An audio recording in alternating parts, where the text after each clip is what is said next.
திருப்பத்தூர் மாவட்டம் ஜோலார்பேட்டை அருகே அனுமதி இல்லாமல் 5 டன் பட்டாசுகள் பதுக்கி வைக்கப்பட்ட குடோனுக்கு சீல் வைக்கப்பட்ட நிலையில் இரவோடு இரவாக குடோனின் சீலை உடைத்து வேறொரு குடோனுக்கு பட்டாசுகளை மாற்றிய உரிமையாளர் உட்பட 5 பேரை போலீசார் கைது செய்தனர்.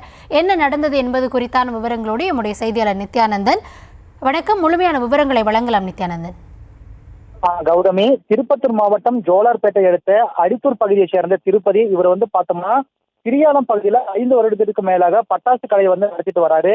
இவருக்கு சொந்தமாக அடித்தூர், திரியாலம் உள்ளிட்ட பகுதிகளை 5க்கும் மேற்பட்ட குடோன்கள் இயங்கி வருது.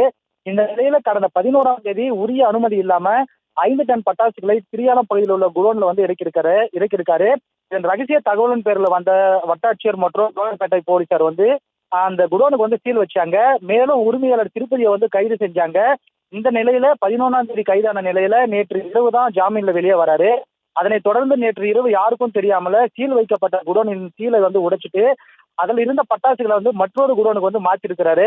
அப்போ ரோந்து பணியில் இருந்த போலீசார் அவங்கள பிடிச்சிருக்காங்க. பிடிச்சதை பார்த்துட்டு பின்னர் நாற்றமல்லி தாசில்தார் மற்றும் போலீசார் சம்பவ இடத்திற்கு வராங்க. பின்னர் பட்டாசு குடோனுக்கு சீல் வைக்கப்பட்ட நிலையில சீல் உடைக்கப்பட்டு பட்டாசை மற்றொரு குடோனுக்கு மாற்றியதன் காரணமாக திருப்பதி மற்றும் அவருடைய மகன்களான சக்திவேல், பிரபு, லோகேஷ் மற்றும் உறவுக்கார பையனான சதீஷ்குமார் உள்ளிட்ட 5 பேரை கைது செய்யறாங்க. மேலும் கடத்தலுக்கு பயன்படுத்தப்பட்ட ஈச்சர் லாரி மற்றும் 3 இருசக்கர வாகனங்களையும் பறிமுதல் செய்யறாங்க. அதன் தொடர்ந்து பார்த்தோம்னா பட்டாசு குடோனுக்கு கொடுக்கப்பட்ட மின் இணைப்பை மின்துறை அதிகாரிகள் துண்டிக்கிறாங்க. அனுமதி இல்லாம 5 டன் பட்டாசுகளை இறக்கியது மட்டுமல்லாம உரிமையாளர் கைதாகி ஜாமீன்ல அடுத்த சில மணி நேரத்திலே அதிகாரிகள் வைக்கப்பட்ட சீலை உடைச்சி அங்க இருக்கும் பட்டாசுகளை மற்றொரு குடோனுக்கு மாற்றிய நிலையில கைதான சம்பவம் பரபரப்பை ஏற்படுத்தி இருக்கு. கௌதமி, விவரங்களுக்கு நன்றி நித்யானந்தன்.